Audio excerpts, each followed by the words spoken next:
Nós damos, então, início ao nosso evento. Quero começar agradecendo pela participação e interesse de professores, alunos, demais participantes desse evento. Dizer que é muito bom estarmos juntos nesse momento, próximos mesmo à distância. Eu sou o professor Josué, e nesse momento, então, nós damos início a um evento organizado e promovido pela UBRA, do campus de Guaíba, intitulado Diálogo sobre Covid-19 e Direitos Humanos. A abordagem do tema será realizada no formato de uma conversa, de um diálogo, e contará com a honrosa participação do professor Dr. José Roberto Goldin como professor convidado. Boa noite, professor Goldin.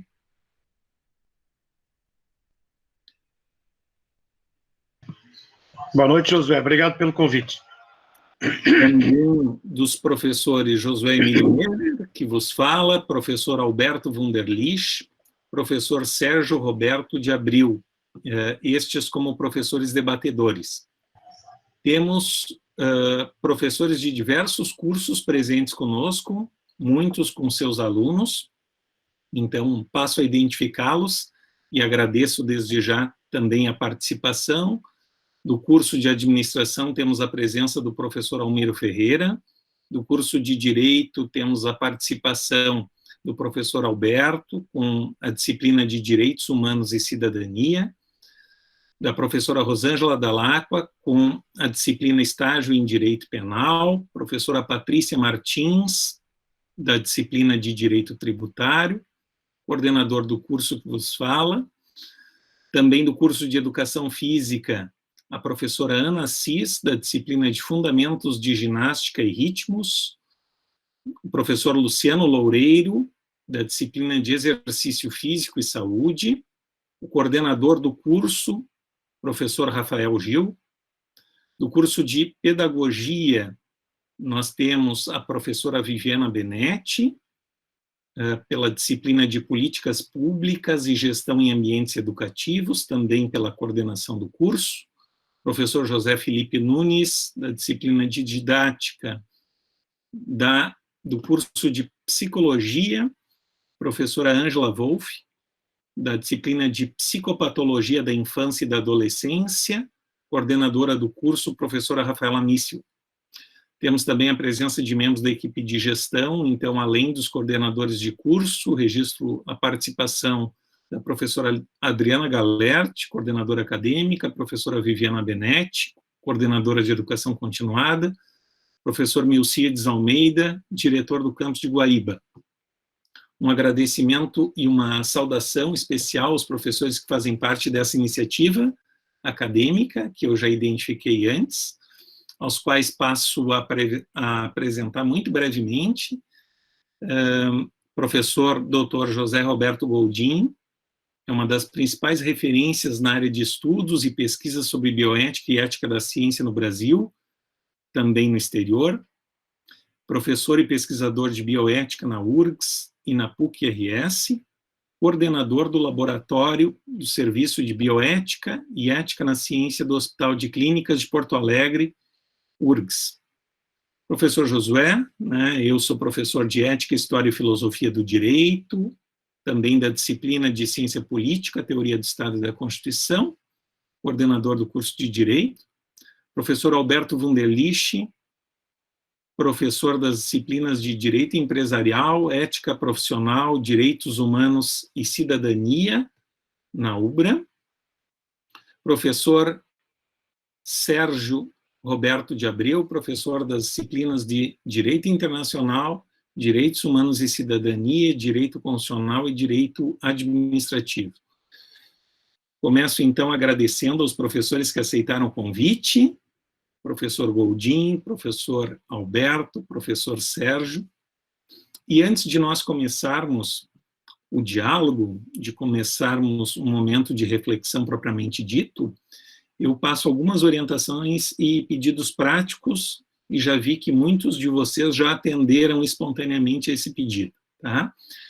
O evento está adotando um modelo de diálogo, de conversa entre os professores interlocutores e haverá uma mediação. Nós pedimos nesse momento, para quem ainda não fez isso, que feche os seus microfones e mantenham os microfones fechados durante o momento de diálogo, para que não exista um ruído e eco que prejudique a compreensão por parte dos demais participantes. Também é importante registrar que nós temos no espaço do chat, né, que fica aberto durante todo o nosso evento, um espaço, então, para participação ativa de vocês. Contamos com o auxílio da professora Adriana, da professora Viviana e também da professora Rafaela, que vão acompanhar as perguntas que estão sendo registradas, e ao final nós teremos um momento, então, para que essas perguntas sejam encaminhadas por meio dessa mediação das professoras.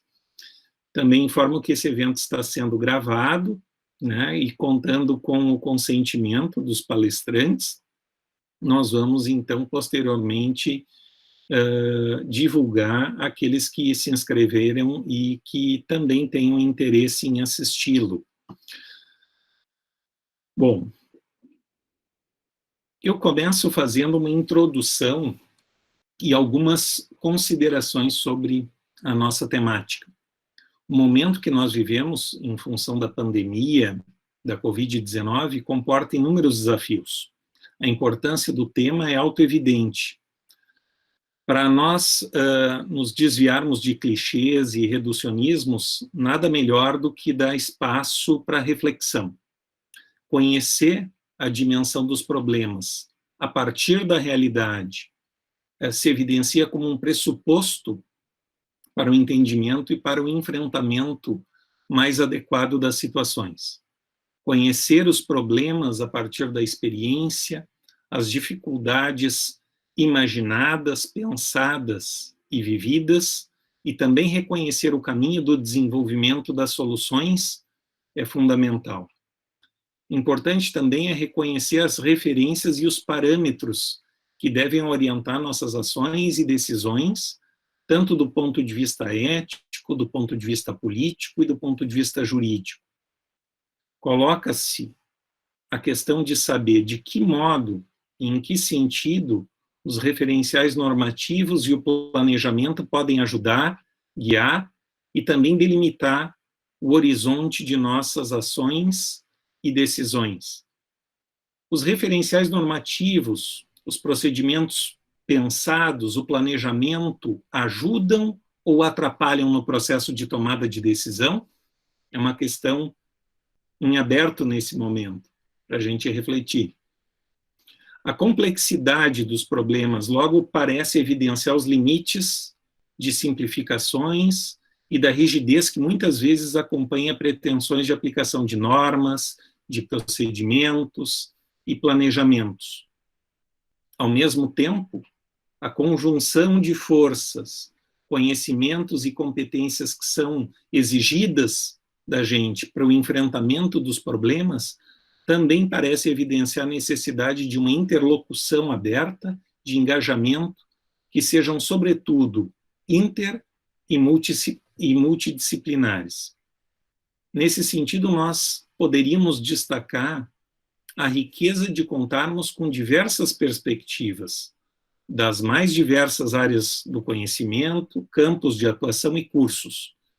Nesse sentido, se verifica, de fato, a tendência, felizmente, cada vez maior, da abertura reflexiva, da cooperação e do trabalho integrado de profissionais das mais diversas áreas, contribuindo a partir de suas perspectivas específicas e somando esforços.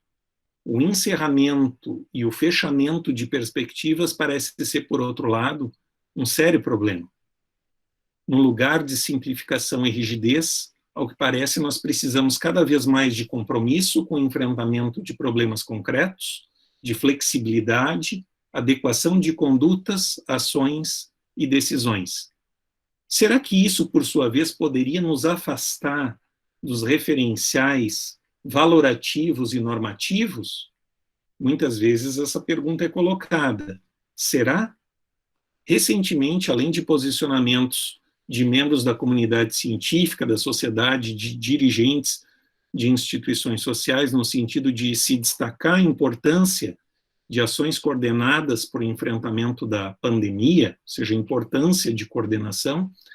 Também tivemos posicionamentos importantes da Corte Interamericana de Direitos Humanos e da Comissão Interamericana de Direitos Humanos. Ambas instituições destacam a importância de que medidas e soluções sejam construídas multilateralmente, com observância de princípios da dignidade, de princípios fundamentais da bioética e sejam guiadas sob o enfoque dos direitos humanos. Bem, nesse sentido, é que nós nos reunimos hoje para dialogar e refletir conjuntamente. Nada melhor do que contarmos com as considerações de quem não apenas se destaca nacional e internacionalmente por suas pesquisas e atuação no campo da bioética, da ética na ciência, mas de quem desenvolve uma perspectiva teórica e prática privilegiada a partir de uma ampla experiência profissional que está radicada na realidade dos desafios da área da saúde, sobretudo atuando à frente na coordenação do serviço do Laboratório de Bioética e Ética na Ciência do Hospital de Clínicas de Porto Alegre. Então, reiterando os agradecimentos por sua participação, que muito nos honra, professor Goldin, lhe pergunto, a partir da experiência, ou melhor, das experiências, dos desafios, né? O que o senhor pode nos contar sobre os desafios, dificuldades, soluções do enfrentamento da pandemia da Covid-19 e também sobre o papel dos referenciais normativos, éticos. Bom, Josué, obrigado. Agradeço novamente o convite para participar dessa atividade. E essas situações que a gente tem enfrentado nesse momento, que se a gente fosse pensar 6 meses atrás, ninguém jamais pensaria na situação que nós estamos vivendo em escala planetária, né? É uma situação que, por mais que as pessoas tivessem uma imaginação, não se conseguiria pensar em toda a complexidade que nós enfrentamos nesse momento com essa situação. Eu preparei rapidamente para a gente só organizar um pouco algumas das questões que a gente tem enfrentado, porque no dia a dia do Serviço de Bioética do Hospital de Clínicas, nós temos uma série de situações que a gente tem enfrentado. Eu estou colocando no ar para vocês só alguns slides, não sei se já apareceu para vocês agora. Sim. Para a gente poder, de alguma maneira, ter uma visão sobre o que são esse conjunto de questões. Lembrando que, quando nós trabalhamos na visão de bioética, que eu e o meu grupo trabalhamos, a gente não fica preso apenas às questões éticas. A bioética não é uma ética aplicada, a bioética é um campo interdisciplinar, a bioética é esse espaço privilegiado de poder fazer trocas, onde a ética é o ponto de partida, mas ela pode distribuir essa questão em inúmeros outros aspectos, aqui não estão, obviamente, esgotados, mas aqui estão os principais que nós utilizamos quando o nosso grupo tem feito suas reflexões. Eu gostaria de mostrar para vocês algumas questões que a gente tem enfrentado e depois a gente pode, então, né, junto com os outros professores, junto com o professor Josué, fazer algumas considerações de cunho mais jurídicos, de cunho mais éticos, para a gente poder fazer uma reflexão um pouco maior. Vejam que uma questão fundamental, e se vocês notarem, olhem, aqui eu pontuei alguns dos aspectos que podem estar presentes numa discussão desse tipo, de alocação de recursos escassos, por exemplo, leitos de UTI, ventiladores, né, para dar suporte ventilatório para pacientes, mesmo uma série de outros recursos que nós vamos poder enfrentar. E eu não tenho dúvida nenhuma que essa é uma decisão que deve ser feita de quando se tiver que limitar recursos pela autoridade sanitária. Isso não é uma decisão que possa ser feita por um médico ou por um diretor de uma instituição, mas isso tem que ter esse caráter sistêmico do sistema de saúde como um todo. Esses critérios que vão ser utilizados devem ser critérios de ampla visibilidade, de prévia visibilidade. As pessoas têm que saber, a sociedade tem que ter pleno conhecimento de que critérios vão ser utilizados para evitar a situação mais terrível de todas, que é ser surpreendido por critérios num momento tão delicado quanto esse. O Conselho Federal de Medicina, em 2016, elaborou uma resolução que estabeleceu critérios de prioridade para atendimento em UTIs que se adequam perfeitamente à situação que nós estamos vivendo. Essa resolução estabelece 5 critérios de níveis de prioridade e que são níveis que podem ser excludentes na medida que os recursos vão se tornando progressivamente escassos, e essa é uma situação fundamental de enfrentamento que nós temos que ter. Se alguém tiver que tomar a decisão para fazer limitação, não deve ser uma pessoa isoladamente. No Hospital de Clínicas, nós já elaboramos que serão sempre equipes de, no mínimo, 3 profissionais, 2 médicos experientes, mais um profissional de saúde também. Tem que haver a garantia da equidade na alocação, e essa equidade deve ser garantida pelo uso de critérios médicos e assistenciais objetivos. A Associação Mundial de Medicina já previu isso em 2017, numa declaração sobre atendimento de catástrofes, aonde estabelecia que apenas critérios médicos e assistenciais objetivos devem ser utilizados. O que é um critério médico e assistencial objetivo? É estabelecer a gravidade do paciente, é verificar que comorbidades ele apresenta, que doenças prévias ele tem, de como é que ele está do ponto de vista de fragilidade. Existem inúmeras escalas validadas que permitem que essas medidas sejam objetivamente utilizadas para esse fim.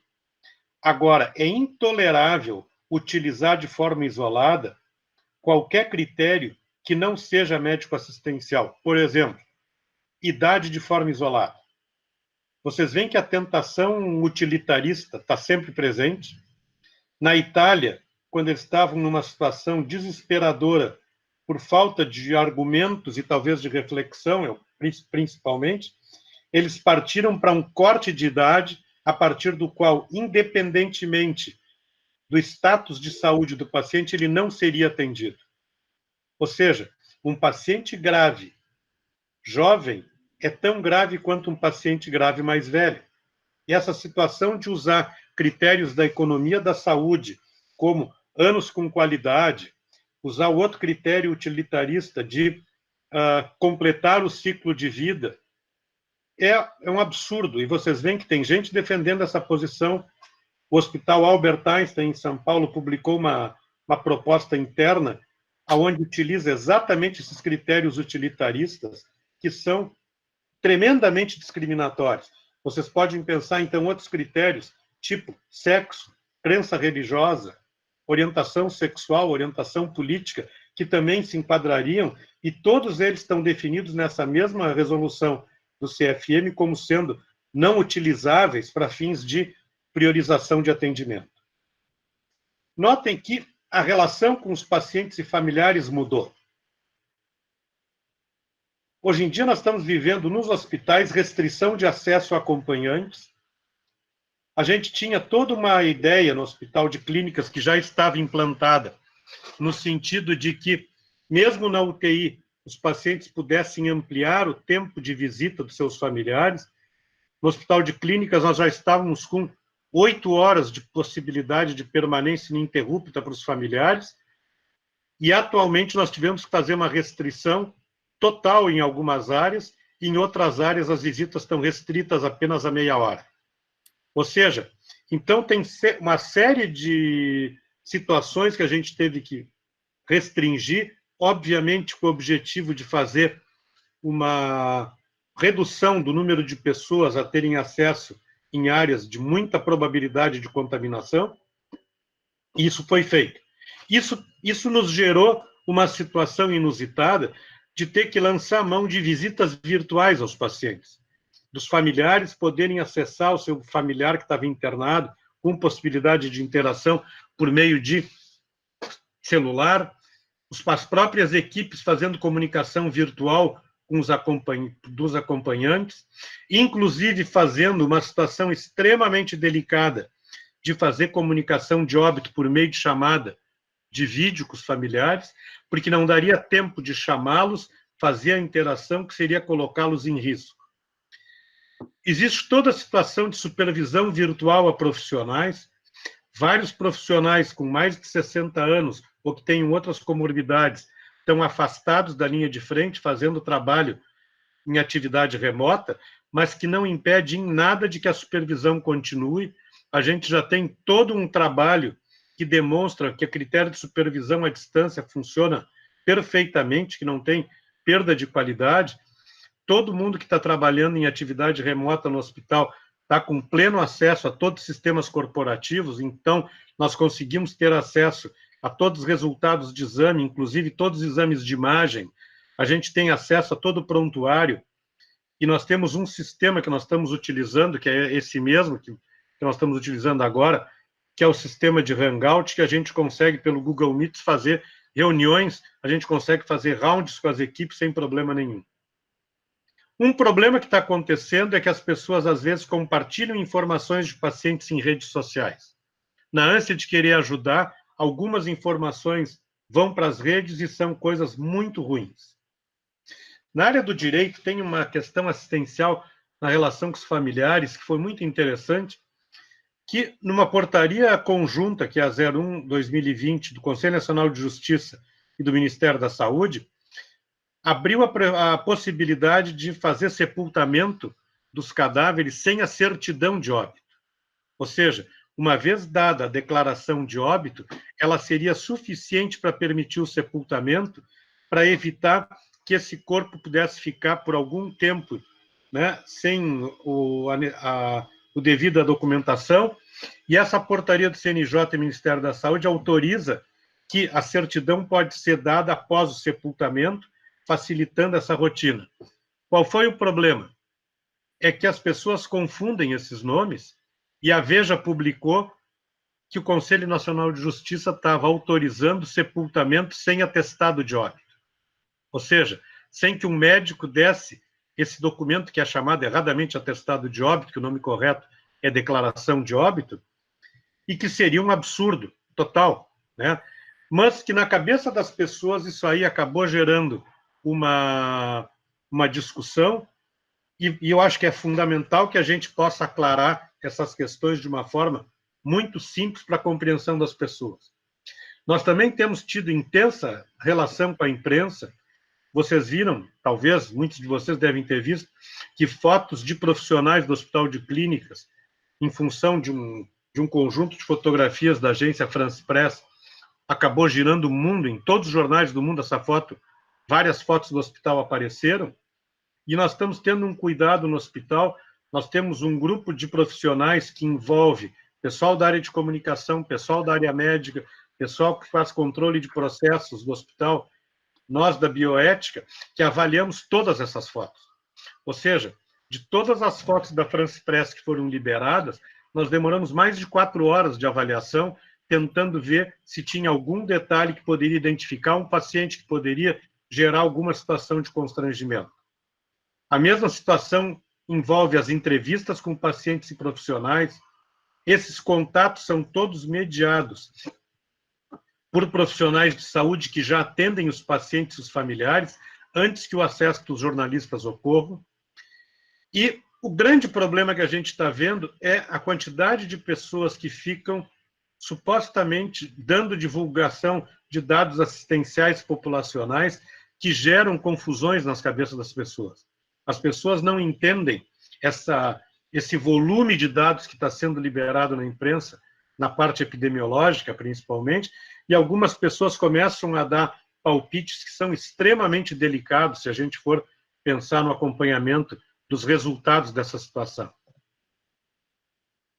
Nós temos tido um grande problema também a ser enfrentado, que é o suporte aos próprios profissionais, a questão de obter consentimento para procedimentos assistenciais, que normalmente é obtido em papel, com assinatura do próprio paciente, mas a maioria dos pacientes, né, graves, é sempre um familiar que dá essa autorização, e nós estamos obtendo agora esses consentimentos por via virtual, nós estamos usando o WhatsApp para fazer isso, os profissionais mandam as informações, o familiar à distância dá autorização, nós estamos imprimindo essas postagens, não sei se vocês já imprimiram alguma vez postagens do WhatsApp, mas ele dá quem remeteu e a hora que foi remetido, e a gente consegue fazer, então, essa geração de um documento que acaba sendo digitalizado no próprio prontuário do paciente para gerar que houve essa possibilidade.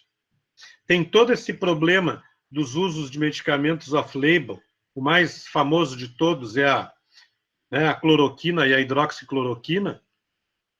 Uso off-label é aquele que um medicamento que já é liberado para uso tem, então, o seu uso fora da especificação para o qual ele foi liberado. Todas as rotinas de segurança dos profissionais, uso de EPIs, toda a discussão de que equipamento se usa ou não, a própria percepção de risco com o uso desses equipamentos. Não sei se vocês já viram, em alguns lugares do mundo o pessoal tem usado aqueles macacões, que a pessoa fica totalmente irreconhecível usando aqueles macacões, né? Parece uma roupa de astronauta, assim. E em vários locais, nós, por exemplo, não estamos usando esses equipamentos pelo risco de contaminação na retirada do equipamento e pelo risco de contaminação recíproca entre profissionais. Ou seja, tem uma série de situações que idealmente seria um equipamento bom de utilizar, mas que quando a gente entra na pressão de serviço do dia a dia, eles acabam gerando mais problemas do que soluções. Questões que a gente tem enfrentado, né, de riscos associados às informações contidas em laudos e declarações de óbitos, uma barbaridade que surgiu em São Paulo, de uma recomendação que um grupo de advogados deu para os médicos de São Paulo, de que eles não deveriam colocar o diagnóstico de Covid-19 nos atestados que eles fornecessem, e principalmente na declaração de óbito, porque isso poderia gerar um problema das seguradoras não quererem pagar seguros de vida, alegando que era uma pandemia. E que isso poderia gerar para o profissional depois uma ação da família, dizendo que ela foi impedida de receber o seguro em função da informação que o médico compartilhou. O médico tem o dever de compartilhar essa informação. Se é um diagnóstico que foi feito, ela deve ter claramente, tem que constar num documento que nem esse.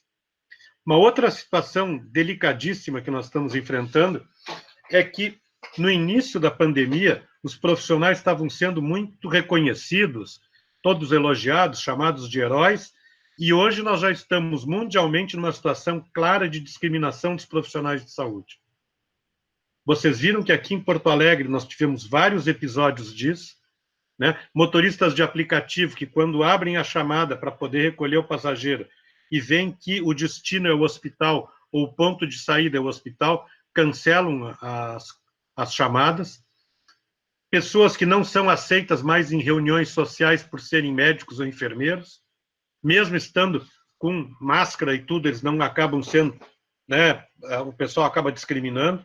Aquelas situações lamentáveis na França, na Espanha, no Rio de Janeiro, as auxiliares de enfermagem, técnicos, que foram discriminados em paradas de ônibus, é uma situação séria que a gente, às vezes, não consegue imaginar como a crueldade humana se manifesta nessa hora.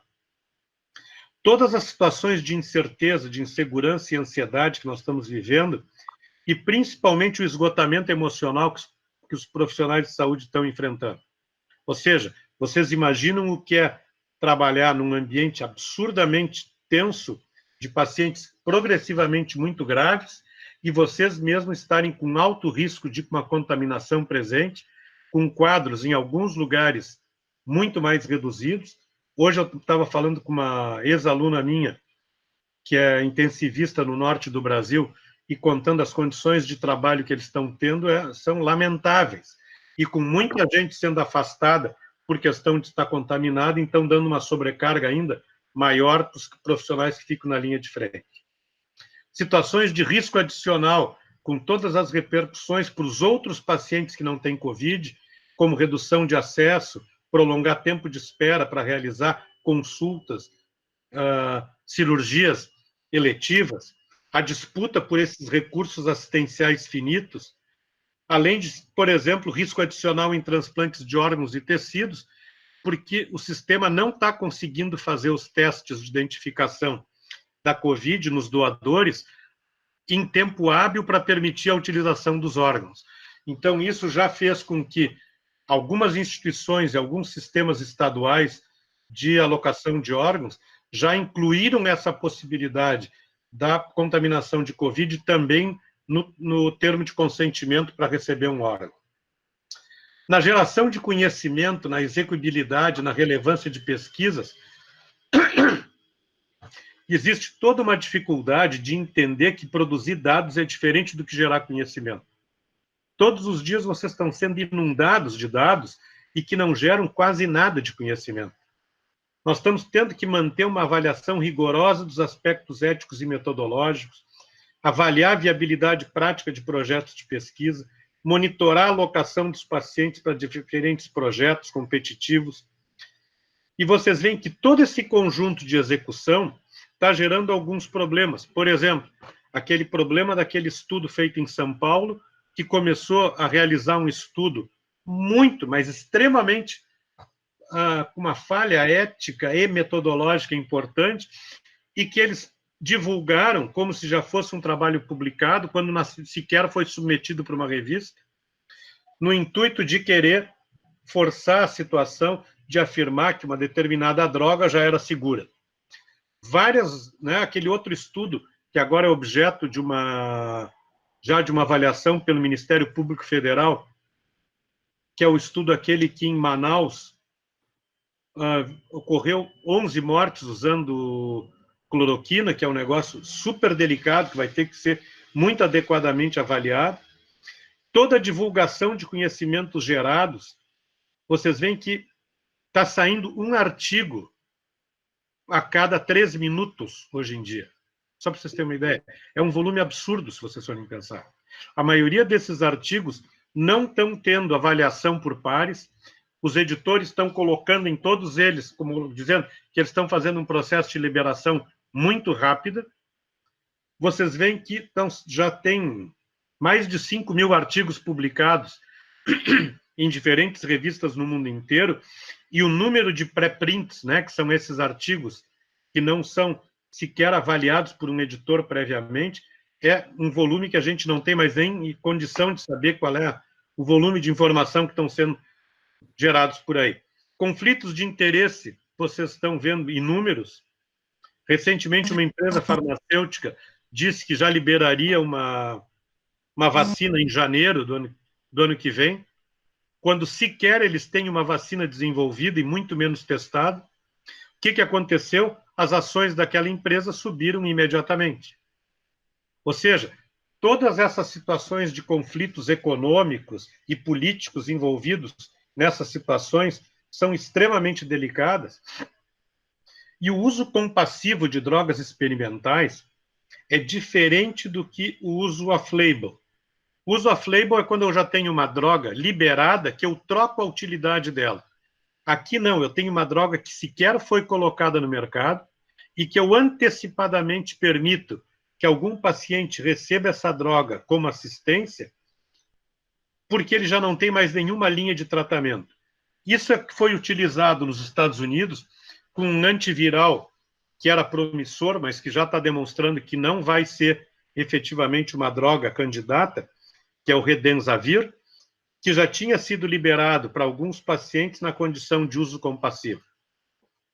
Depois eu posso dar um endereço de um texto onde isso fica mais claro, porque é importante que vocês consigam dominar um pouco essa terminologia de uso compassivo e uso off-label para não se deixar enrolar tão facilmente, às vezes, quando algumas pessoas de má fé têm usado a imprensa para divulgar coisas totalmente inadequadas.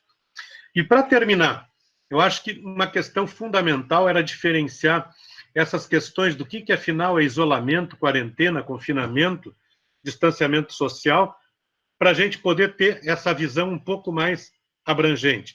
E vocês veem que o sucesso que nós estamos tendo no Rio Grande do Sul, que do meu modo de ver passa a ser grandemente comprometido a partir da semana que vem com a liberação em ampla escala de atividades já comerciais e outros tipos no Rio Grande do Sul, nós tivemos a grande situação de proteção para a sociedade em função de um distanciamento social precoce e bem feito. Os efeitos que nós vamos ter da liberalidade com que essa situação está sendo abordada a partir da segunda-feira, nós vamos começar a ver a partir com um retardo de mais 14 dias. Então, nós vamos ter todo um período onde nós vamos estar abrindo e sem a possibilidade de fechamento, porque o efeito já vai ter sido repassado. E isso pode acarretar algumas situações bem delicadas que a gente vai poder enfrentar. Eu só queria terminar com vocês dizendo o seguinte, que essas questões todas da Covid-19, elas passam no plano pessoal de cada um de nós, nas nossas comunidades, nas sociedades, nos ecossistemas, e pela primeira vez a gente está tendo um fenômeno de escala planetária sendo transmitido ao vivo em todas as dimensões. E com todas as repercussões de decisões as mais atrapalhadas e as mais adequadas no mundo inteiro, feito por governos de todos os tipos e formas. É só vocês pegarem, por exemplo, uma governante que nem a Angela Merkel, que foi para a imprensa alemã, deu a situação clara e real do que seria o enfrentamento, e a sociedade alemã deu a resposta que deu, e hoje é a sociedade que melhor está saindo da Europa dessa situação de crise.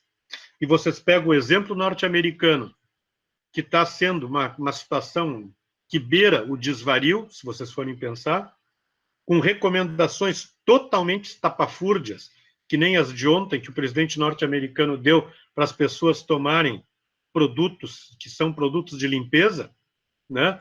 E que pode, vocês, não sei se vocês têm acompanhado, mas teve o próprio fabricante, né, assustado com a repercussão que aquela barbaridade que foi vinculada teve.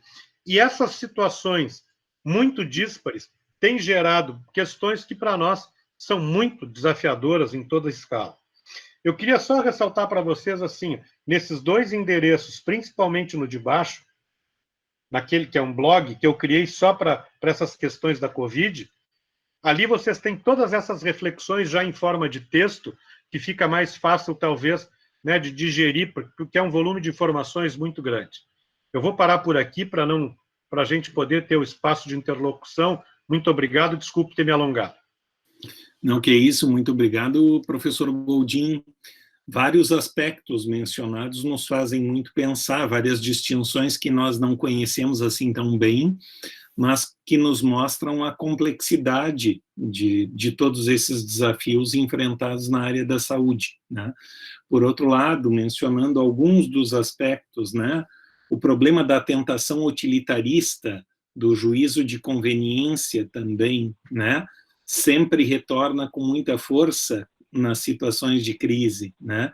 Até mesmo fazendo uma ponte, né, agora com essa questão do problema da liberalidade, né, nas decisões acerca do distanciamento social, que difícil isso, né? Porque por trás do juízo de conveniência ou está o utilitarismo, né, ou simplesmente está o pragmatismo político, né? Agora, a partir dessas reflexões, né, inicialmente colocadas pelo professor Goldin, eu gostaria de, né, provocar aqui e convidar o professor Alberto Wunderlich a participar, justamente para falar um pouquinho sobre como esse cenário complexo que a gente tem diante de nós, ele se relaciona mais diretamente com a temática dos direitos humanos, né? De que modo e por que o referencial dos direitos humanos se torna central? Vimos já várias questões, né, mencionadas, a questão da alocação de recursos, a questão da discriminação de profissionais, né? Mas gostaria, então, de passar a palavra para você, Alberto, agradecendo de novo também por ter aceito o convite, para nos falar um pouquinho sobre o lugar dos direitos humanos nessa reflexão. Boa noite a todos. queria agradecer primeiro o convite, professor Josué, da pessoa da nossa coordenadora, coordenadora acadêmica, professora Adriana. Queria saudar e cumprimentar todos os colegas da UBRA. Queria parabenizar a fala do professor doutor Goldin, porque nada melhor que escutar uma pessoa que, além de estar no front, nesse momento de pandemia, tem muito conhecimento técnico reconhecido nacionalmente, trazendo informações muito importantes, principalmente nesse momento de fake news e de informações avassaladoras que a gente recebe todo dia.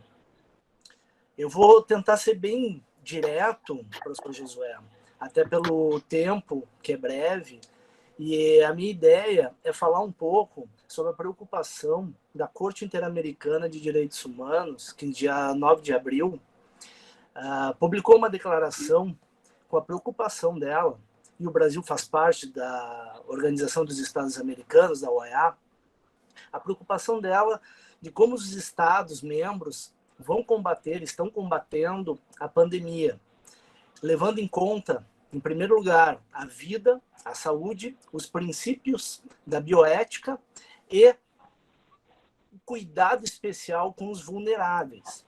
E aqui eles elencam, no documento, que inclusive disponibilizei para os alunos da disciplina de hoje, de Direitos Humanos, eles elencam ali, além daqueles que a gente já conhece de vulneráveis, como os moradores de rua, aqueles mais pobres, os idosos, as crianças, as mulheres, porque nesse momento de quarentena elas podem sofrer mais violência doméstica do que o normal.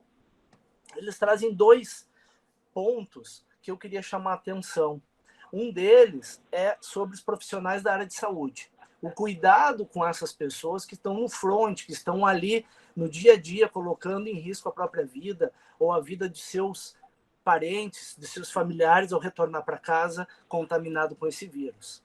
A preocupação deles é de que essas pessoas tenham o EPI, o equipamento individual de proteção garantido e que realmente seja efetivo, para que essas pessoas elas tenham um mínimo de condições de trabalhar, ajudando as pessoas, e naquele bem maior que é a vida e a saúde. Esse ponto é muito importante ressaltar, a preocupação da Corte então, Interamericana.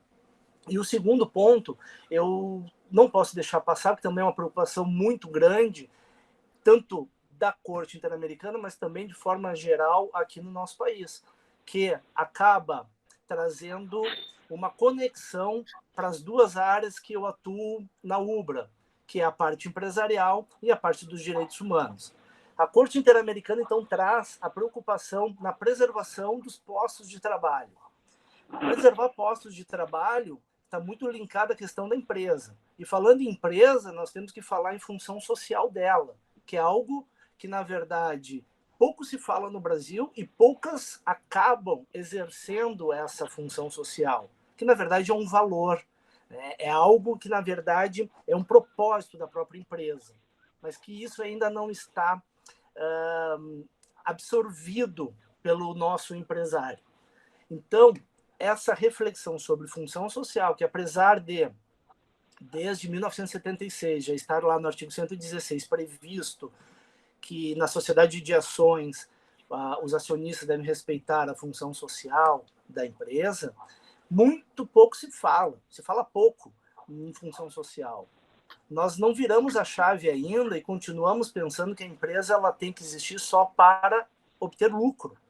Isso já está ultrapassado. Isso faz parte da antiga teoria dos atos de comércio anterior a 2002. 2002 para cá, nós viemos com uma teoria nova do direito empresarial, da teoria da empresa. 2005, com a Lei 11.101, no artigo 47, traz a preservação da empresa e a função social dela como algo importantíssimo. Ela é tão importante, professor Josué, professor Sérgio e demais que estamos escutando, professor Goldin, ela é tão importante que aqui no estado do Rio Grande do Sul, antes da pandemia, se falava todo mês, o governo está esperando arrecadar o ICMS para pagar a folha de salário.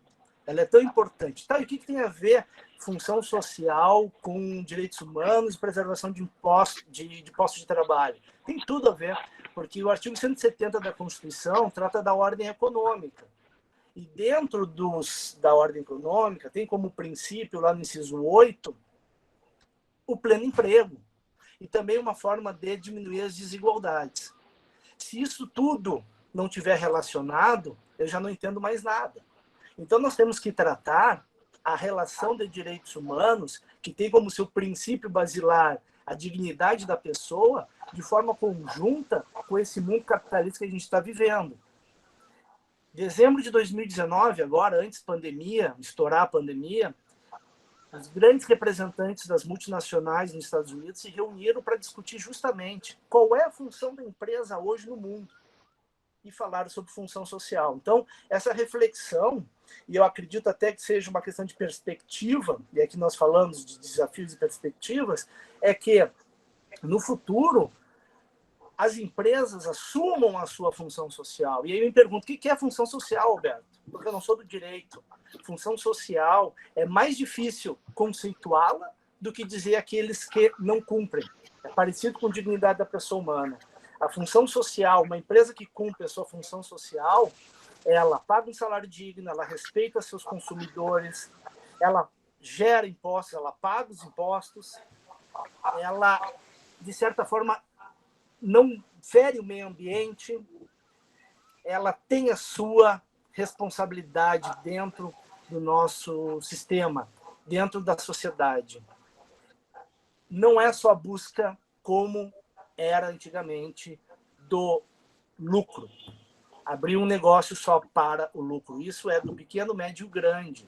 Essa virada de chave eu espero que ocorra após a pandemia, como uma perspectiva, porque isso vai refletir no pleno emprego, vai refletir nas questões de dignidade, de salários dignos, de relação, de ambiente de trabalho muito melhor, e isso tudo está ligado a direitos humanos. Grande preocupação hoje, e o desafio que eu enxergo, é dosar tudo isso nesse momento de crise.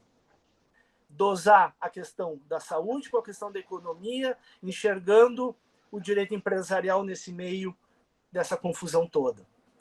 Então, a minha perspectiva para depois pandemia é que a gente possa, primeiro, ser mais humano. Tanto a pessoa jurídica quanto a pessoa física. Porque nós temos que aprender uma lição com tudo isso que estamos vivendo. Nós temos que sair melhores do que entramos. Não é possível. Não é possível uma empresa farmacêutica a esse momento querer lucrar com as suas ações, como o professor Goldin trouxe, num momento de crise, no momento que a gente mais está precisando que as empresas cumpram a sua função social, essa aí está indo na contramão, porque ela está pensando no lucro. É isso que eu quero me referir. E é diferente de responsabilidade social. Função social é uma coisa, responsabilidade social. Responsabilidade social é aquilo que muitas empresas elas praticam, mas que são além da legislação.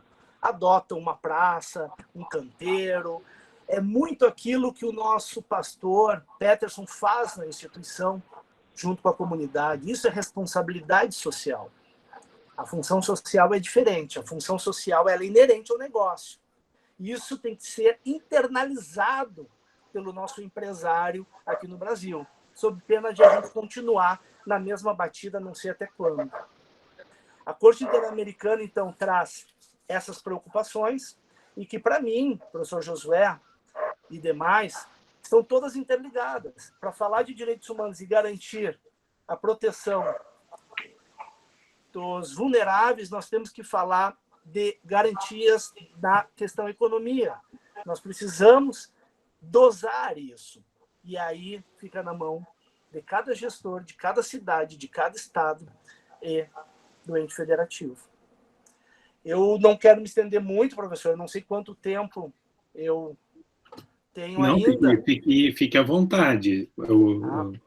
E aí, então, eu retorno a palavra para você, e agradeço e fico à disposição aí para qualquer questionamento.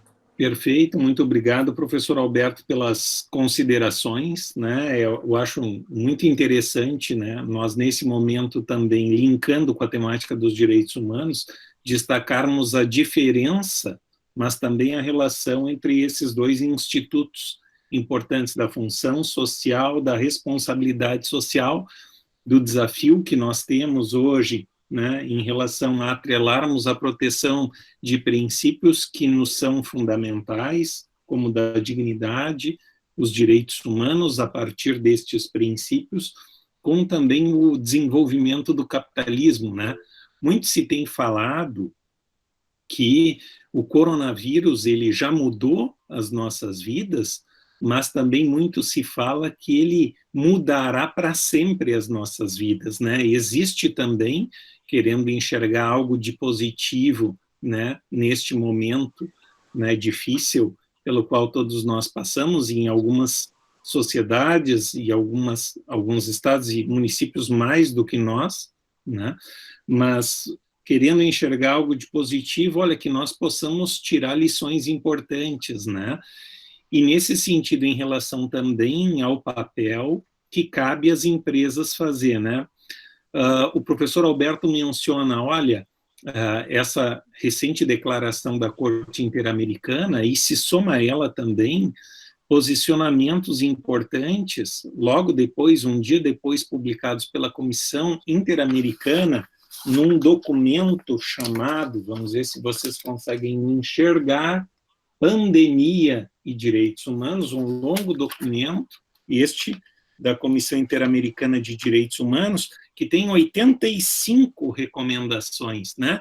E justamente em relação ao papel das empresas, lá na recomendação número 19, existe o seguinte posicionamento da Comissão Interamericana: exigir e vigiar, ou seja, o que os governos, os estados devem fazer, exigir e vigiar que as empresas respeitem os direitos humanos, adotem processos com a devida diligência na matéria de direitos humanos e prestem contas diante de possíveis abusos, né? Pulando um pouquinho lá para a parte final dessa recomendação 19, as empresas têm um papel-chave a ser desempenhado nesses contextos, e sua conduta deve guiar-se pelos princípios e regras de direitos humanos aplicáveis, né? Também é interessante notar, né, não só de agora, nesse momento de crise aguda que a gente vive no mundo, né, mas também antes a gente pode perceber uma tendência em relação a uma mudança cultural, e também se fala numa mudança e num avanço do próprio capitalismo, né, em relação a implementar e incorporar valores nas suas práticas. Por exemplo, isso aparecia mais antes da crise, relacionando-se ao compliance, e a gente pensava mais diretamente na anticorrupção. E o próprio documento também fala do problema da corrupção em meio à crise, né? Da própria corrupção envolvendo políticos, empresas, mas também é importante dizer, nesse caso, que a compliance também se relaciona à incorporação de valores numa cultura empresarial compatível com o comprometimento que as empresas devem ter, assim como as demais instituições sociais, com o meio, ou seja, com as comunidades, com as pessoas, né? Então, acho muito importante essas reflexões também trazidas. E agora, eu gostaria de chamar o professor Sérgio justamente para falar, olha, nós temos posicionamentos da Corte Interamericana, temos posicionamentos da Comissão Interamericana dos Direitos Humanos, vinculada à OEA, né? E, olha, não são poucas recomendações, e são recomendações com um teor normativo muito forte, né? Se quiserem depois acessar esse documento, ele está disponibilizado, né, da Comissão Interamericana de Direitos Humanos, abrange um amplo espectro, né, de ações, preocupações relacionadas à saúde e também à empregabilidade, né, como pegando outro ponto destacado pelo professor Alberto, mas eu gostaria de perguntar para o professor Sérgio, né, como ponto de partida das suas considerações. Em que peso essas recomendações da Corte Interamericana e também da Comissão Interamericana de Direitos Humanos efetivamente pode ter e contribuir em relação à proteção dos direitos humanos no plano internacional? E também fazendo um link aqui com preocupações que apareceram na fala do professor Goldin já, né, em relação não só à preservação e proteção de direitos, mas também uma preocupação com a adequação de condutas e da equidade, né, na alocação de recursos, por exemplo, e na implementação de procedimentos. Professor Sérgio, por favor. Agradecendo já pela sua aceitação ao convite também para participar. Boa noite a todos. Boa noite a todos que estão participando aí, é um grupo bastante numeroso, né, de participantes para esse debate. Gostaria de saudar o professor Josué, nosso coordenador do curso de Direito da UBRA Guaíba, saudar a professora Adriana e todos os professores, colegas da UBRA, também fazer uma saudação ao professor José Roberto Goldin, e cumprimentá-lo pela sua fala bastante importante e significativa, e também do colega professor Alberto, que me antecedeu. Bom, professor, o nosso tema realmente é um tema importante, uma pauta importante, porque eu não vejo como enfrentar uma crise dessa magnitude sem pensar em direitos humanos, sem ter a base de direitos humanos. E talvez essa seja uma questão de conflito que nós estamos vivenciando agora, se tomamos medidas à luz dos direitos humanos, de toda a documentação que estão aí, ou baseado por algumas políticas que vinham sendo adotadas em grande parte do planeta, e principalmente no Brasil. Eu acho que a primeira questão é uma questão de conflito, e qual a base, né, de valores que vai se colocar para fazer o enfrentamento definitivo dessa pandemia. Eu começo a minha fala situando, né, que na metade do século XX, com o advento das guerras mundiais e o surgimento da ONU, o planeta, né, a comunidade internacional, começa um novo conjunto de valores. É um processo de humanização da comunidade internacional, humanização do planeta, advindo dos fatores resultantes da gravidade do processo que chegou à desumanização no sistema nazista, principalmente do Holocausto. Então, esse processo de humanização vai ter, então, um novo salto na história da humanidade, com o surgimento da ONU, em 1945, e com a Declaração Universal dos Direitos Humanos. A partir daí vai se estruturar todo um sistema normativo e estrutural para poder trazer essas bases de humanidade. O que significa isso? Uma base de dignidade da pessoa humana. A pandemia, me parece, eu identifico assim, algumas características que estão colocadas, que é o grande desafio em relação a tudo que tem acontecido no final do século XX e nesse século XXI. Primeiro, a característica da sua universalidade. Universalidade espacial, ou seja, abrange todo o planeta, a sua universalidade de setores, ou seja, todos os setores da sociedade são atingidos, seja negócio, seja campo, seja o ambiente urbano, e principalmente a questão da universalidade das pessoas, ou seja, todas as pessoas estão sujeitas à pandemia, a serem infectadas pelo vírus, sejam pessoas pobres, ricas, do norte, do sul, os países desenvolvidos, países subdesenvolvidos, em todos os continentes. Então, essa é uma característica extremamente importante dessa pandemia. Segundo é a velocidade, ou seja, a rapidez como isso acontece, ou seja, de dezembro até agora, são praticamente 4 meses, e nós temos todo o planeta envolvido com essa pandemia. Eu, particularmente, tive 8 dias em Barcelona, na última semana de janeiro, e não se falava em pandemia, não se tinha nada, caminhava-se nas ruas tranquilamente, quando o problema já estava acontecendo em outras partes do planeta. E vejo que de janeiro para cá, 15 dias depois, a Espanha já a Itália e depois a Espanha já estava com uma gravidade bastante acelerada desse fenômeno. Terceiro é o impacto e a situação sui generis, ou seja, pega todos de surpresa, como foi colocado anteriormente, né, pela sua rapidez, pelo impacto que traz na sociedade e pelo seu caráter sui generis, porque até agora a gente não vivenciou uma situação tão grave e tão coletiva mundialmente desde a Segunda Guerra Mundial, desde as guerras mundiais do século XX. Bom, em relação ao sistema internacional, nós começamos pela ONU, né, que a sua preocupação alentada por Antônio Guterres, que é o secretário-geral da ONU, diz respeito às questões, primeiro, a questão da especificidade das pessoas diante dessas questões. Primeiro, questões das pessoas com deficiência, idosos, detentos, a questão dos migrantes refugiados, porque com o fechamento de fronteiras, isso pode acarretar uma gravidade para essas pessoas que estão em mobilidade.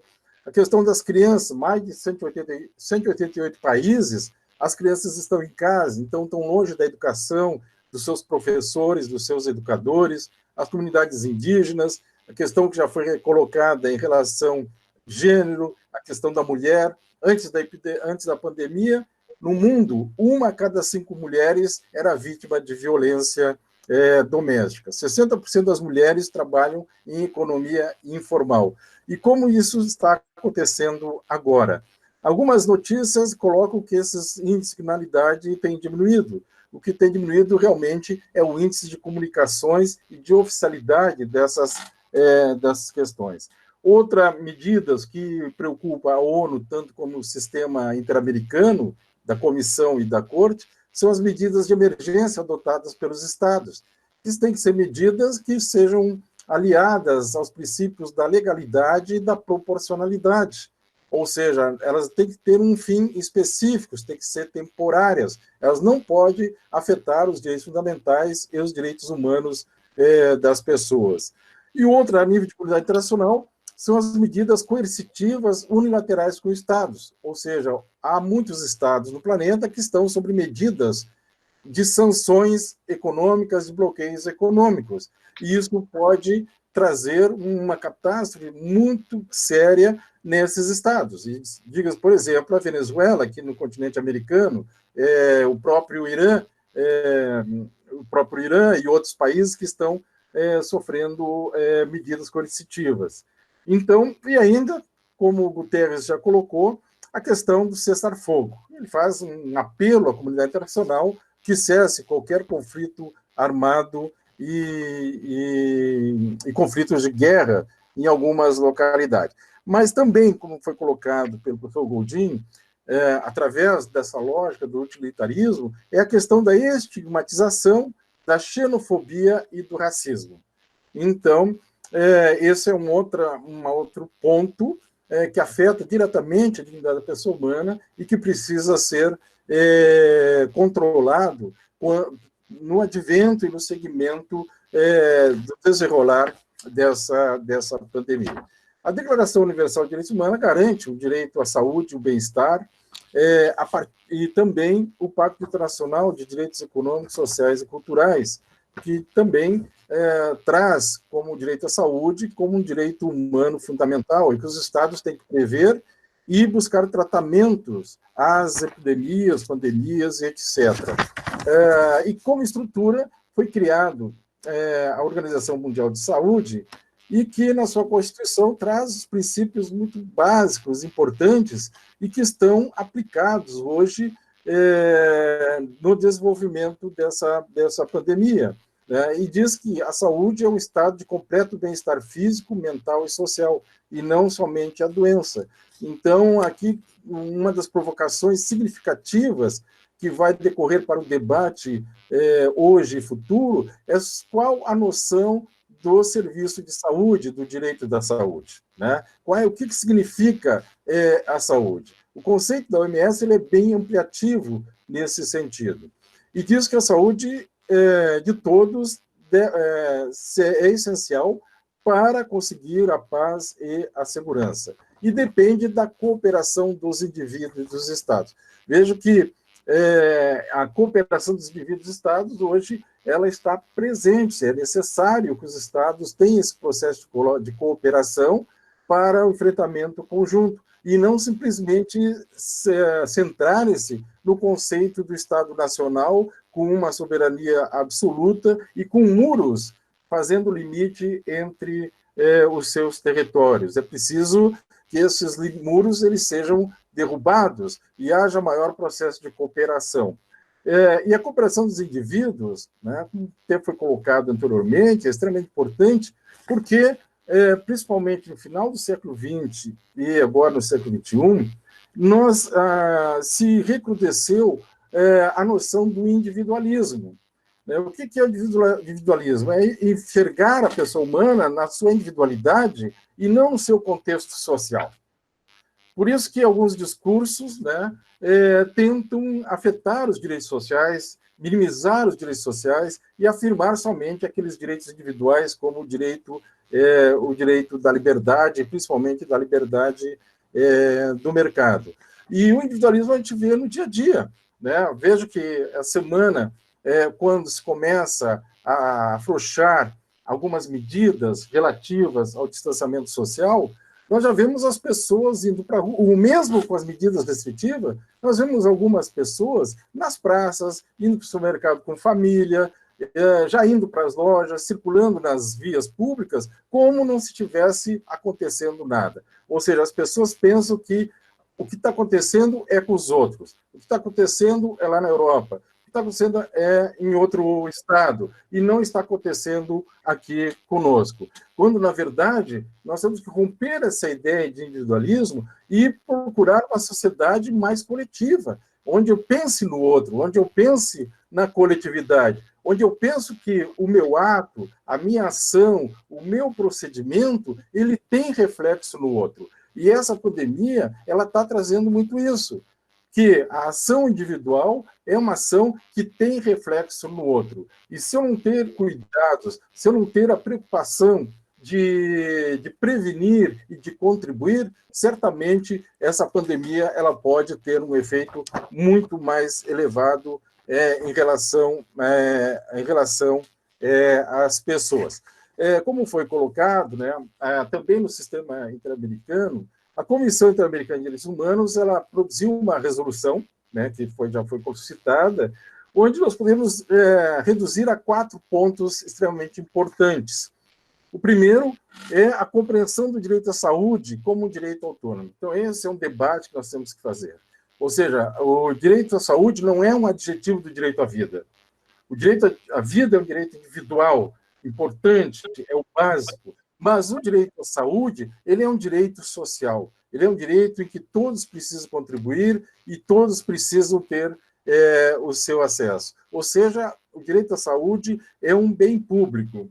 Eu lembro que, quando foi inaugurada a Constituição de 88, alguns juristas colocavam que nossa Constituição, ou tentando até minimizar, e ainda tem alguns que defendem isso, minimizar de que alguns direitos, como os individuais, têm aplicação imediata, direito à vida, direito à liberdade, direito à segurança, etc. Agora, o direito à saúde, que está lá na Constituição, seria um direito programático, um direito que dependeria de políticas públicas.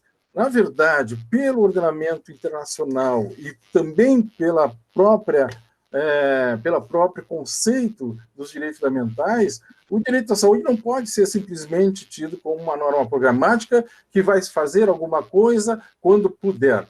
O direito à saúde passa a ser, como está demonstrado hoje, um direito que deve ser efetivo, estruturalmente organizado, com investimentos adequados para a sua estruturação, através do sistema SUS, que é o principal sistema de saúde mundial. Segundo o professor Josué, também a necessidade de adotar um enfoque de direitos humanos em todas as estratégias. A própria Corte Interamericana de Direitos Humanos já se pronunciou dizendo que os problemas e desafios devem ser abordados com a perspectiva de direitos humanos e respeitando as obrigações internacionais. Então, o Estado brasileiro ele está subordinado a um conjunto de legislações internacionais, né, tratados interamericanos, a própria Convenção Americana de Direitos Humanos, a própria Pacto Internacional dos Direitos Sociais, Econômicos e Culturais, a própria Declaração Universal. O Brasil participa da OMS, né, então ele integra a estrutura da Organização Mundial de Saúde e de outras instâncias internacionais. Então, ele precisa acompanhar a evolução e as orientações que são dadas por essas entidades internacionais. As medidas restritivas de direitos, né, em estado de emergência, devem ser orientadas pela legalidade e proporcionalidade, e, principalmente, aqui tem um ponto importante da comissão, que é a transparência e o dever de informação, que deve ser amplos. Então, um Estado democrático de direito, a transparência, a informação são fundamentais para a sociedade. E ainda afirma que os pronunciamentos das autoridades estatais devem ser razoáveis e baseados em evidências científicas. Ou seja, a autoridade estatal, seja a qualquer nível, nós estamos numa federação, em vários níveis federativos, ela tem que ter um discurso fundamentado e que oriente a toda a sociedade para um objetivo comum. Que os esforços do país sejam estruturados para debelar e prevenir a ampliação desse fenômeno da pandemia no Brasil. Às vezes eu penso que o Brasil não acordou de uma forma. O professor Alberto, né, fala da parte empresarial, mas eu não vejo as associações empresariais, principalmente as mais importantes do Brasil, fazendo qualquer movimento em relação a mobilizar as suas estruturas, inclusive para fazer máscaras, que hoje são as pessoas fazendo máscaras, são as universidades produzindo isso, e o setor empresarial estar calado. O máximo que se vê é uma pressão nos agentes públicos, né, prefeitos, governador e presidente, certamente, para que abra o comércio, para que libere, ou seja, então é preciso aí uma movimentação. Eu sei que o tempo é curto, né, professor, mas eu já vou encaminhar para alguns aspectos, vou relacionar alguns aspectos conclusivos, mas que eles não concluem a minha fala. Na verdade, eles servem para um debate amplo, mas eu não gostaria de deixar de fora. Primeiro, o que tem acontecido com a pandemia, né? Não sei se, certamente, o que ela pode mudar nas pessoas ou de um contexto geral. Certamente, alguma coisa ela deve provocar. Primeiro, ela rompeu com as políticas e narrativas, principalmente do Estado neoliberal.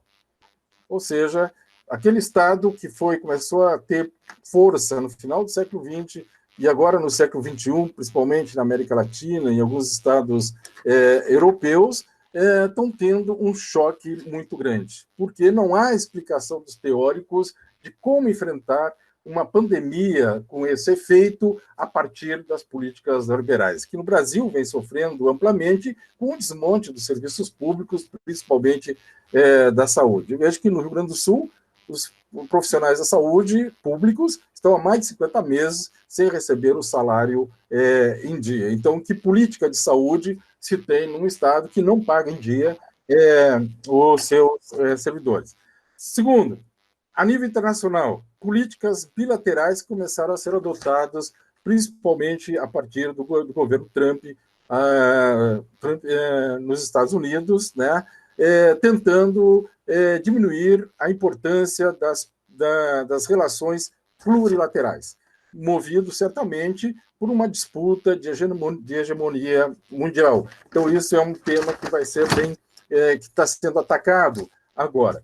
E, principalmente, como já até se colocou, eu acho que se nós tivemos um processo de humanização lá na década de 40 com a ONU, eu acredito que agora seja o momento, e nós já vimos com umas doenças sociais e internacionais que já estavam apontando para essas questões, mas que a pandemia certamente veio para acelerar esse debate, que nós precisamos realmente buscar uma nova humanização do planeta, né? Ou seja, rever nossos conceitos de humanização. Não é mais aquela humanização das guerras mundiais, mas uma humanização que enfrente o que já está colocado aí. As questões que envolvem a migração internacional, os refugiados, as grandes calamidades públicas, a mudança climática, ou seja, a questão do meio ambiente vai ter que voltar com muita força nessa discussão, os conflitos bélicos localizados, ou seja, resolver questões, ou a imposição de políticas internacionais através da força. Aí eu provoco o professor Alberto, né, a questão do trabalho no que se chama indústria 4.0, né, ou seja, essa relação de trabalho na indústria 4.0, chamada indústria 4.0, e principalmente a questão da desigualdade entre estados, mas principalmente a desigualdade dentro dos países, principalmente no Brasil. Então, esses são temas que precisam ser colocados na mesa e, a partir daí, provocar uma nova onda de humanização do planeta. Fico para as perguntas posteriormente, professor. Desculpe estender muito aí. É isso, muito obrigado, professor Sérgio, por suas colocações, que enriquecem muito também o nosso diálogo aqui. E são vários aspectos que nós poderíamos mencionar, mas que nós temos que vislumbrar que também são estopim para outras tantas discussões, né, que nós podemos vir a fazer no futuro, né, como essa questão do novo humanismo, né, da indústria 4.0, o problema profundo da desigualdade que o Brasil tem que afrontar e que, infelizmente, potencializa, né, com suas mazelas, tantos os desafios corriqueiros, quanto ainda mais agora, durante a pandemia, né? Agradeço profundamente por suas considerações, professor. Quero registrar também o acompanhamento dessa nossa atividade pela professora Márcia Santana Fernandes, já pró-reitora de pesquisa da Uniriter, hoje professora da Fevale, que também acompanha o nosso debate, professora da área do direito também. Eu gostaria agora, a gente concluiu uma rodada, né, e nós avançamos no tempo, mas foi muito profícuo até aqui. Eu gostaria de abrir um momento para que nós possamos também lidar com perguntas, né? Existem algumas perguntas que foram feitas pelo chat ou via WhatsApp, e aproveitando esse espaço de pergunta, antes de passar para as professoras Adriana e Viviana, que acabaram acompanhando mais esse processo de perguntas e vão encaminhá-las, eu gostaria já de fazer a ponte, né, com algo que eu percebi, ao menos em uma das perguntas, a questão se relaciona diretamente com o que o professor Sérgio mencionava, olha, a questão da transparência e do dever de informação que são prementes, né, e das políticas públicas e medidas que não são adequadamente implementadas, né? Será que realmente isso vai só ficar como teor de declarações ou nós vamos lograr êxito em avançar nisto, né? Outra questão que eu suscito já e peço depois para o professor Goldin, se for possível ao menos falar algumas palavras, conectando também com a fala do professor Sérgio, né? Ele coloca esse problema do individualismo, do egoísmo, que no fundo se relaciona muitas vezes com a questão do utilitarismo que retorna como uma espécie de solução mágica ou simplificadora, né? E individualismo versus coletividade ou coletivismo, né? E lembro aqui de um texto recente do professor Goldin, compartilhado lá no blog da pandemia, né, da Covid, sobre Covid-19 e alteridade, um belo texto, professor Goldin, gostei muito de lê-lo, né, em que trata da questão da alteridade também, como uma resposta, menciona a importância da copresença ética e da corresponsabilidade, né, no enfrentamento de crises e desses dilemas que se colocam no dia a dia. Então, abro aqui um espaço para perguntas. Antes de passar a palavra para os colegas, gostaria de pedir, então, que a professora Adriana, né, pudesse encaminhar, ou a professora Viviana, né, os questionamentos já encaminhados pelos alunos. Boa noite a todos. Inicialmente, a professora Adriana que está falando. Inicialmente, nós queremos agradecer imensamente aos nossos participantes, né, que estão aqui conosco, todos, alunos, colegas, professores, profissionais de diversas áreas, né. Esse tema, ele é um tema muito oportuno nesse momento e nos une, né, num grande grupo onde nós estamos aí tão preocupados na necessidade de refletir de maneira séria, né, bem consciente, de maneira científica também, sobre esse tema que afeta todas as nossas vidas, né, direta e indiretamente. Temos aqui a participação de pessoas de vários estados também, não só aqui do Rio Grande do Sul, mas o nosso evento, ele percorreu aí muitos lugares, então a gente agradece também essas pessoas. E de forma bem especial a mediação dos nossos colegas da UBRA Guaíba, né, os nossos 3 professores, e mais especial ainda o professor José Roberto Goldin, que aceitou o convite de estar conosco aí nesse momento. E eu vou, então, apresentar aqui as colocações que nós temos, e depois, na sequência, eu já passo para a professora Viviana, que faz, então, a colocação em relação ao encaminhamento final, assim, da rodada de perguntas e participações. Nós temos a participação do nosso acadêmico William Ritter, do curso de Pedagogia da UBRA Guaíba. O William, ele é um estudante que ele participa também, é trabalhador da assistência social em Porto Alegre. Ele atua na abordagem social, que é realizada por uma equipe que identifica famílias e indivíduos em situação de risco pessoal e social em espaços públicos, como o trabalho infantil, a exploração sexual de crianças e adolescentes, a situação de rua, uso abusivo do SPA, entre outras situações. E ele coloca na questão dele que, nesse momento da pandemia, os trabalhadores da abordagem estão atuando normalmente, pensando no processo de garantia dos direitos das pessoas em situação de rua. Ele leva essas pessoas, os trabalhadores, eles levam não só informações quanto à pandemia, mas também ações multidisciplinares com serviços de saúde, como o consultório da rua, por exemplo, que ele faz referência aqui, que o professor José Goldin deve conhecer. E ele traz hoje que como a questão que o William levanta é como nós podemos, em âmbito federal, desenvolver ações garantidoras de direitos à população em situação de rua, pois estamos observando que os municípios estão criando medidas, mas em âmbito federal ele não observa nada efetivo ou que olhe com o devido respeito a essa população vulnerável.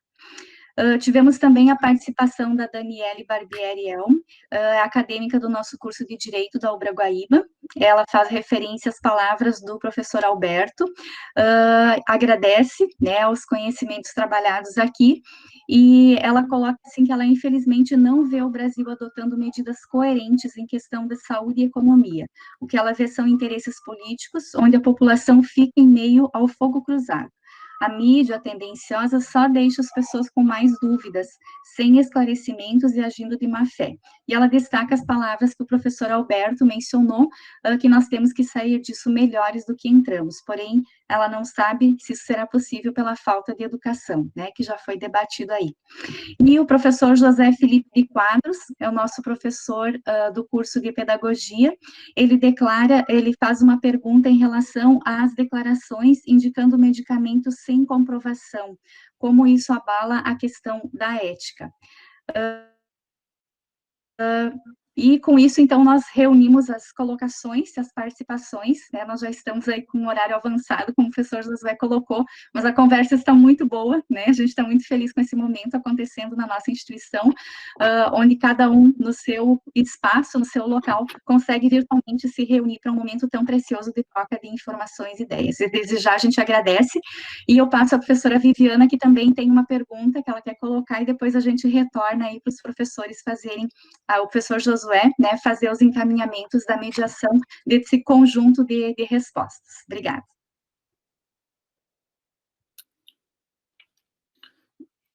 Bom, professores, alguém gostaria de falar a respeito das perguntas que foram feitas, encaminhadas nesse momento? Professor Josué. Pois não?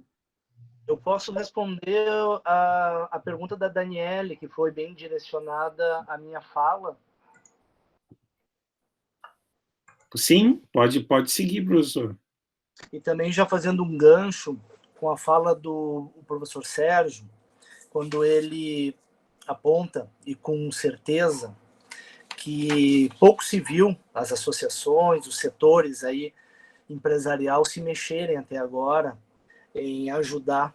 A gente viu, e a gente está vendo algumas coisas pontuais, mas, na verdade, professor Sérgio, até foi muito bom o senhor trazer isso à baila. A verdade é a falta que eu tinha mencionado na minha fala de absorver o que realmente a empresa representa para a sociedade. Se o empresário ele não absorve a real importância do negócio dele para a sociedade, e aí eu estou dizendo em todos os níveis, do pequeno, médio e o grande, até porque o que mais gera postos de trabalho no Brasil são os pequenos e os médios. Chega a quase 70, 60 e poucos % dos postos de trabalho são dos pequenos e os médios. É porque tem muito. E como tem muito, geram mais. Mas essa responsabilidade, essa questão de incorporar a função social e a sua questão de importância dentro da sociedade faz com que, em momento, inclusive, de pandemia, um momento extremo, eles não têm essa agilidade e começam a pensar, e essa, aí fazendo gancho com a pergunta da Daniele, eles começam a refletir a real importância do negócio deles na sociedade. Por isso que eu digo, a gente precisa aprender, a gente tem que levar essa lição para melhorar. Se não for agora, não sei quando vai ser. Então a gente precisa parar e pensar. E pós-pandemia nós precisamos sair melhor. A Daniele traz algo também da questão da mídia tendenciosa. Nós estamos vivendo, como o Dr. Goldin colocou, nós estamos vivendo uma pandemia televisionada ao vivo, com 500 mil informações, e a gente não sabe bem se é fake news ou se a própria informação ela é correta ou não. Às vezes nem é fake news, mas a informação é errada. E a sociedade fica assim, sem saber exatamente o que fazer. E acabam uns relaxando, acabam aqueles que deveriam ter muito mais cuidado, como os idosos, acabam relaxando, porque ouviram alguma coisa que já tem até um remédio, que na verdade não existe. Então isso tudo com a questão da mídia tendenciosa e a questão da falta de educação, que também foi levantado pela Daniele, e aí eu me lembro de uma palestra do professor Cortella, que inclusive esteve na obra de Guaíba, mas não foi nesse momento que ele falou isso, que nós temos no Brasil 11 milhões de analfabetos funcionais. 11 milhões, é uma infinidade de pessoas que, na verdade, não conseguem compreender aquilo que estão lendo, estão ouvindo. Nós temos um problema de falta de educação e ignorância no país. E aí eu vou, se der tempo, eu gostaria de trazer isso para o Dr. Goldin, nosso convidado, essa relação. Nós estamos olhando muito o primeiro mundo, nós estamos olhando Estados Unidos, nós temos os referenciais da Espanha, da Itália, da França, Reino Unido, mas lá eles não têm os problemas que nós temos aqui. Fazer isolamento aqui numa favela, numa vila, onde moram 10, 15, onde mais de 50% das pessoas não têm saneamento básico nesse país, como a gente vai realmente encarar essa pandemia aqui? Eu estou muito assustado por isso, porque todas as entrevistas dos especialistas que trazem informações sobre a pandemia, eles fazem algumas referências ao que deu certo e deu errado nesses países. E eu já morei na Europa, já viajei por outros países também, eu conheço uma realidade totalmente diferente. Aqui nós temos um perfil social totalmente diferente. E o nosso país é muito grande. Essa é a minha preocupação. E se desse tempo, eu gostaria de ouvir um pouquinho o nosso convidado, professor Dr. Goldin, sobre essa questão de diferença do Brasil para os demais países que estão sofrendo essa pandemia, que nós não pedimos e temos que encarar.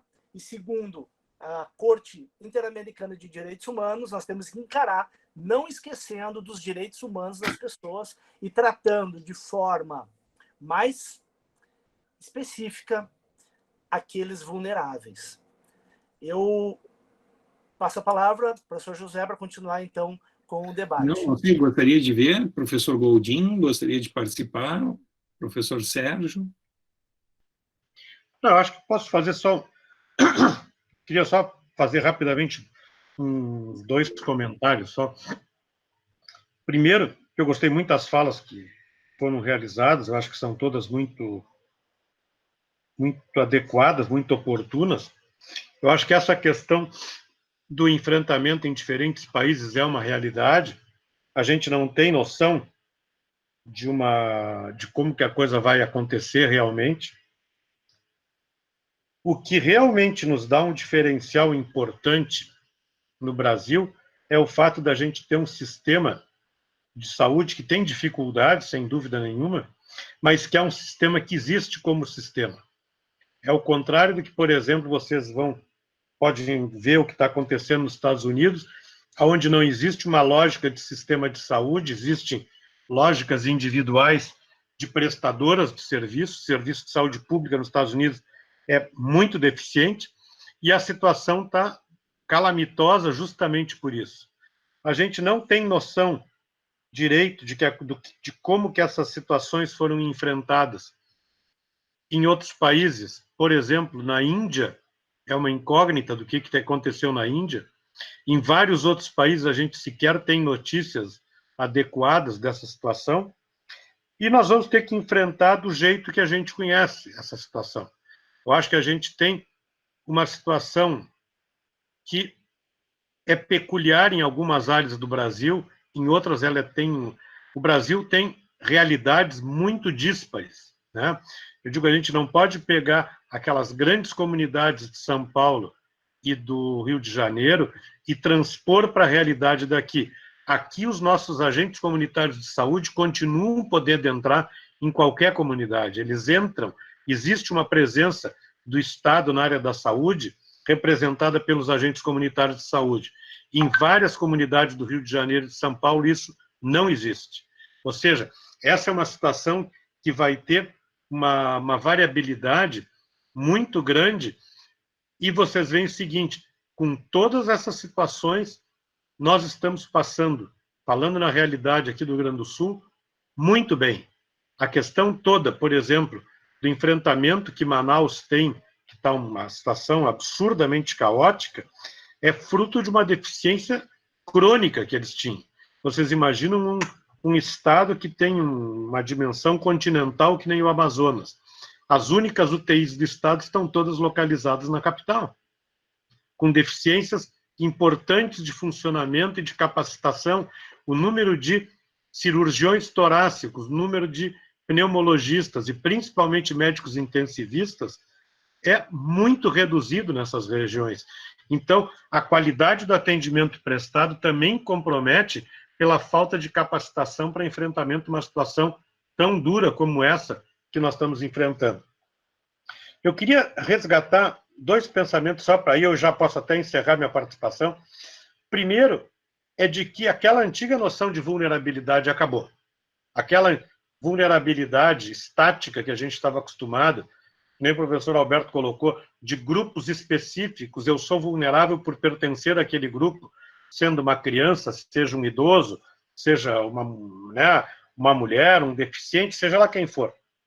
Isso mudou, porque eu já defendo há muito tempo a noção de vulnerabilidade dinâmica, ou seja, que nós todos podemos ser vulneráveis dependendo da situação. E a vulnerabilidade não é porque eu me torno membro de um grupo que é reconhecido como tal, mas eu, pela situação que eu estou vivendo naquele momento, eu tenho uma vulnerabilidade que me é inerente. Esse pensamento é de uma elegância muito grande num autor da Dinamarca chamado Peter Kemp. Se vocês entrarem naqueles endereços que eu botei antes, tem algumas coisas do Peter Kemp já disponíveis, e ele tem uma criatividade muito grande, porque ele foi quem elaborou a Declaração de Bioética da Comunidade da Europa, e junto com Ralph Dahrendorf, e ele fez toda uma construção extremamente inteligente, baseada numa lógica de princípios, mas resgatando toda a questão dos direitos humanos e da alteridade. Então, ele transita nessas 3 escolas magnificamente bem, e ele acabou montando todo um sistema de raciocínio baseado em dignidade, em liberdade, em integridade e em vulnerabilidade. E ele saiu daquela lógica da ponderação para construir um modelo que se baseia na lógica da coerência na aplicação desses 4 princípios e que permitem realmente ter uma visão que eu particularmente acho que é a mais operacional e a mais adequada para uma situação que nem essa. Eu sou um otimista prudente. Eu acho que eu sempre sou uma pessoa que tenho um olhar otimista da realidade, mas eu acho que a gente tem que estar com os pés no chão. Eu fico um pouco preocupado que o pessoal sempre está dizendo nós vamos sair diferentes e tal. E eu me lembro do episódio da virada do século XIX para o século XX. A Europa toda tendo passado por guerras enormes, por guerras que a gente esqueceu em função da Primeira e da Segunda Guerra Mundial, mas que realmente causaram devastações gigantes em diferentes países europeus. E quando houve a mudança do século XIX para o século XX, ele foi aclamado como o século da paz. Nós estamos, depois de ter passado por todos os horrores do século XIX, nós estamos entrando no século da paz. E logo depois começou tudo de novo. Ou seja, essa eterna vigilância que nós temos que ter para resguardar a nossa liberdade, a nossa integridade, reconhecer a nossa vulnerabilidade e, principalmente, ter em mente que dignidade é uma coisa inerente a cada um de nós, que ninguém ganha nem ninguém perde, mas ela é a essência do nosso caráter de humanidade, é que vai fazer a diferença. Eu acho que essas lições vêm e vão, a gente às vezes aprende, às vezes a gente não aprende, mas é o esforço que se faz e e sem dúvida nenhuma, uma experiência que nenhum de nós gostaria de estar passando, mas que a gente tem que saber fazer justamente isso que a gente está fazendo agora, que é fazer a reflexão, que nem o Josué colocou, para a gente ter uma possibilidade de aprender numa situação tão dramática quanto essa e poder tirar disso lições de vida que vão poder ficar para nós mesmos, para as outras gerações, de que a gente não pensou nisso simplesmente numa lógica de imediatismo, de enfrentamento, de como é que nós vamos sobreviver, mas como é que nós vamos conviver posteriormente a tudo isso, é que talvez seja o maior desafio para todos nós. Uhum.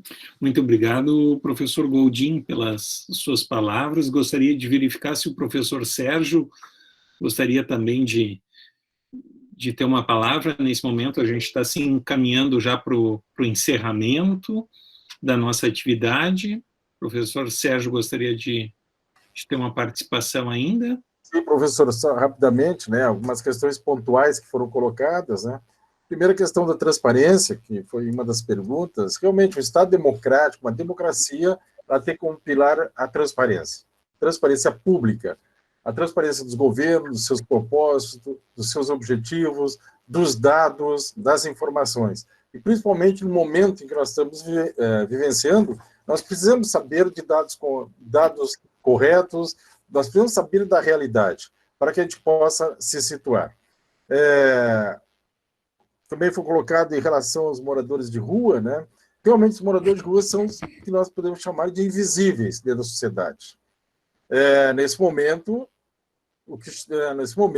é importante que se olhe para eles e se dote de medidas imediatas. Ou seja, nós, enquanto comunidade, nós devemos enxergar todas as questões e, principalmente, buscar resgatar essas pessoas para que elas possam realmente ter a proteção devida.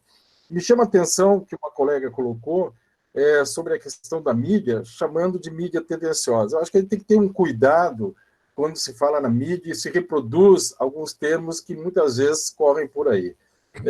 A questão da mídia, né, da imprensa, ela é uma empresa, elas concorrem, elas vendem um produto que é a informação. Então, eu acho que é importante nós termos a capacidade de analisar e refletir sobre a informação e selecionar a informação que nós estamos recebendo. E não simplesmente chamar a mídia de tendenciosa. Então, porque aí nós estaríamos retirando todo o valor importante, inclusive para a transparência pública das informações que a mídia nos traz.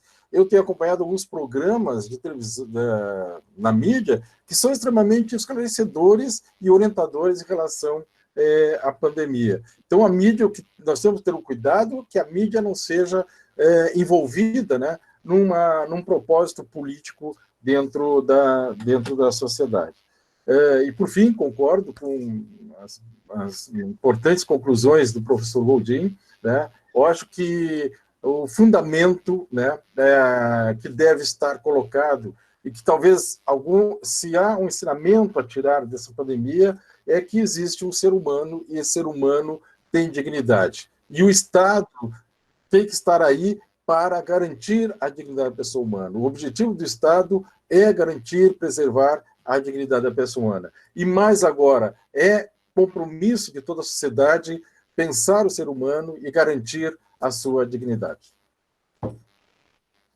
Muito obrigado, professor Sérgio, pelo avançado da hora, né? O nosso diálogo foi muito profícuo, passou muito rápido, mas nós avançamos muito, né, no tempo que a gente tinha se proposto a falar.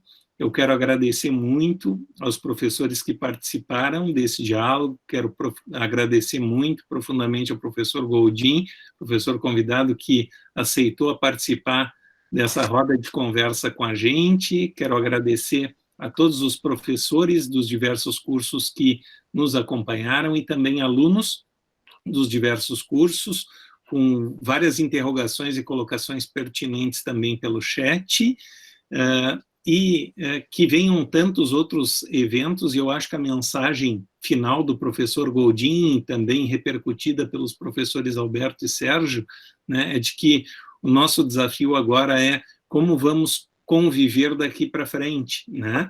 Essa questão sempre se recoloca, e agora, né, é bom a gente superar também um otimismo clichê, que por vezes aparece como uma declaração ao vento, mas não incorporada do ponto de vista de valores, que possa de fato haver transformação, que esses valores possam realmente, né, ser incorporados, que essa mudança no mundo possa existir, e que a gente, né, cada um de nós, possa ser promotor de mudança no nosso dia a dia. Eu acho que nós começamos bem refletindo conjuntamente.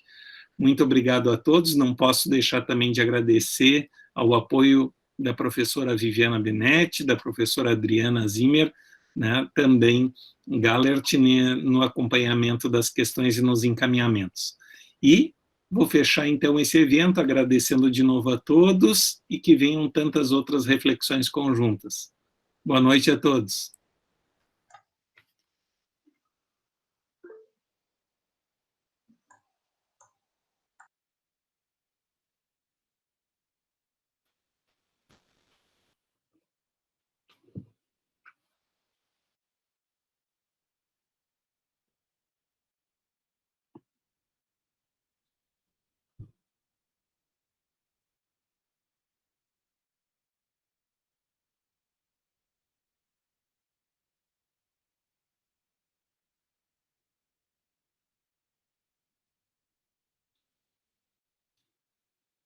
Lembrando, para ficar o registro, né, nós tivemos relatos de vários problemas de conexão aí, provavelmente por conta de instabilidades de sistema, né, ou de internet, ou do próprio Google, mas esse vídeo vai ficar disponível e nós vamos noticiar no site da instituição, onde essa gravação também poderá ser assistida por quem não participou. Também não sabemos exatamente quantos conseguiram nos assistir pelo streaming, né? Muito provavelmente muitos nos assistiram pelos links de streaming, né? Uma pena que não deu certo a conexão por aqui, mas vamos aprimorando e melhorando para as próximas, tá bom?